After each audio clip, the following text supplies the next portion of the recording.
I'm Shayla. Welcome back to Don't Move Here. Today we have a very, very special episode.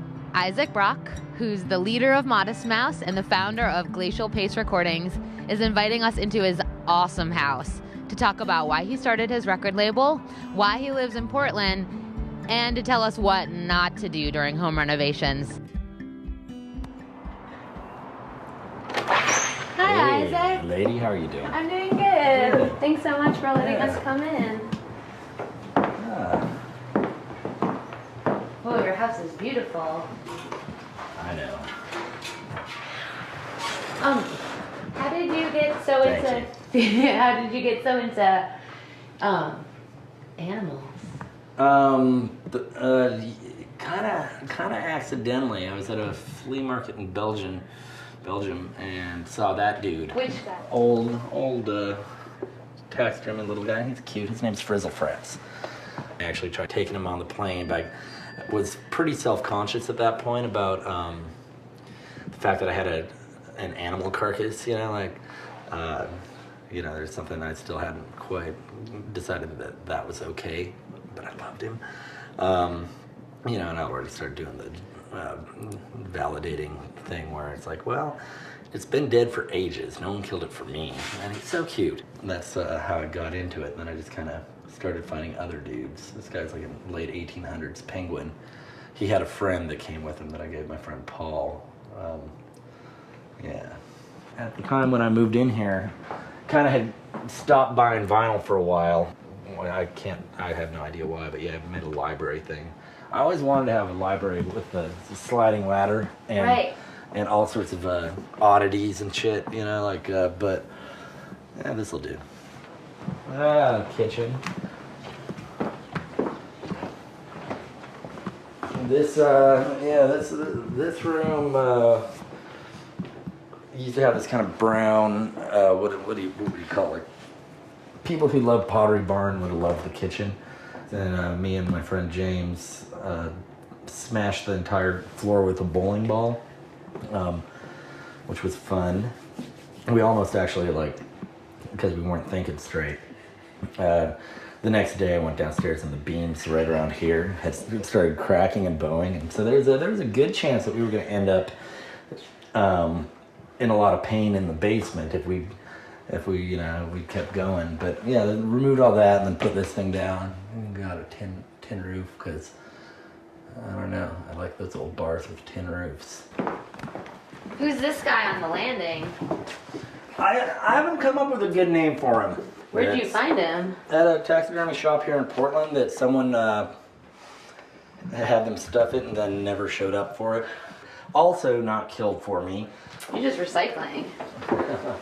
Or reusing. They gotta live somewhere. Yeah. Or not live, as the case may be. It's a bunch of birds. Oh yeah, the birds. Yeah. Whole house from the stairs up was carpeted. And remove that. There was no window there. Put that through. Door used to be there. Put on boxing gloves and got a bat and knocked out these walls so I could actually have the bathroom have light coming in. This is corporate headquarters here, where Isaac from corporate hangs out. So largely people just sleep in here. Do you have a lot of friends come to visit and stay? It's nonstop. Nonstop. And it's kind of a revolving door here, which I like. Well, it makes me feel busy, but really I'm not. Just hanging out.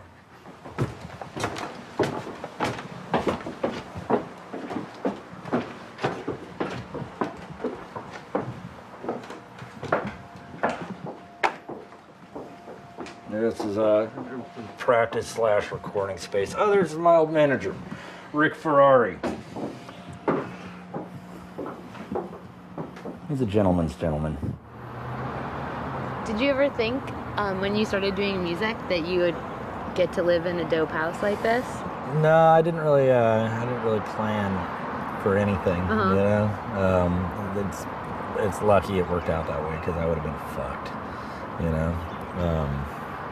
I didn't have a backup plan or an initial plan and things. So no, I didn't actually intend on living in Portland. It was an accident. And And just at the moment when I had enough money to make a down payment on a place, this is where I was, and I haven't figured out anywhere else I'd like to live, so this seems all right for the time being. Isaac, how did you get the idea to start Glacial Pace? I'd done A&R. I like to give an advice about what bands people should put out. Sony kept asking me to do A&R, and I kept saying no. And after quite a few times of turning down Sony, they then offered me a label, and this sounded more appealing, and there was some decent money involved, which dude's got a mortgage. And after several years of everything I brought to the table kind of getting shot down, I realized that I did not want to have a label that wasn't really my label. We very pleasantly, because the people at Sony and Epic have actually been great folks to me too and things, we pleasantly parted ways. They were done paying me to not sign bands, and I was done trying to sign bands they weren't going to sign, and that was good. They let me keep the name I'd come up with. So with Glacial Pace, is there a common thread in the bands that you sign, or is there a common attitude? I hope not. With any luck, I won't. I won't sign the same band over and over again. It's not. No, I'd say the common thread is I have to really believe in it. I don't have to believe that it's going to sell any copies, but I have to believe I want to listen to it all the time. It's not as bad as some ones I've had. Hard without you. I like being involved in helping out bands that I think are really good and might not get the attention they deserve and stuff, because there's a lot of other people who might be making worse music. They're a lot more motivated to put themselves out. Mimicking Birds is a perfect example of these. These are all Portland kids who were raised, outskirts of Portland, just normal dudes, super, would have no connection to anyone in the independent music scene or anything, but the music is stunning. Weird as it is, most of the music I listen to is stuff that I put out. Love is Laughter, I listen to that band all the time, their last record's been out for a good couple years, and I still listen to it 3 times a week at least, I love it.